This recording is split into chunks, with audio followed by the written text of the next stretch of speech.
Hello SSC 26-এর বাচ্চা কাচ্চারা, তো আমরা কিভাবে আবেদনপত্র একটা আবেদন দ্বারা অসংখ্য আবেদন লিখবো, ঠিক আছে? তো এখানে কি বলা হয়েছে কি যে ধরো আবেদনের ক্ষেত্রে আমাদেরকে যে বিষয় মাথায় রাখতে হবে।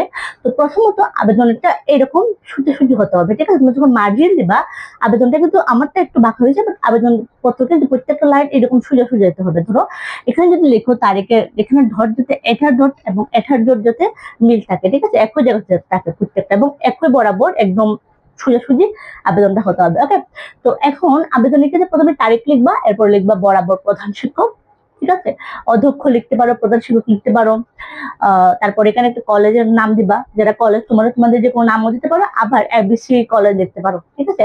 তারপর তোমার যে কোনো একটা জায়গার নাম দিবা, লালবাজার, ঢাকা বা যা মাথায় আসে লিখবা। তারপর একটা বিষয় লিখবা। ওকে, তো এখানে বিষয় লিখবা, বিষয়টা প্রশ্নের মধ্যে লেখা থাকবে, বিষয় প্রশ্নের মধ্যে লেখা থাকবে, ওইটা লিখে ফেলবা। ওকে, তারপরে লিখবা কি জনা বা মহোদয় বা বিনত নিবেদন, এই যে আমি আপনার বিদ্যালয়ে কি 10ম শ্রেণীর নিয়মিত ছাত্র বা ছাত্রী, ঠিক আছে?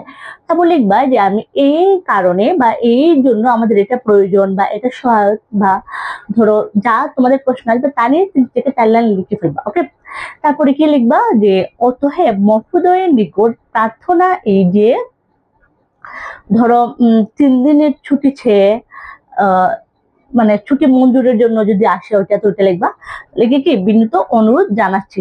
ওকে, তারপরে কি লিখবা নিবেদক আপনার একাত্ম অনুগত ছাত্র বা ছাত্রী লিখে নাম, রোল এবং শ্রেণী দিয়ে দিবা। মানে এটা যদি তোমরা জানো, এই আবেদন পত্র যদি তোমরা জানো, তাহলে কি যে প্রায় সবগুলো আবেদন পত্রই লিখতে পারবা।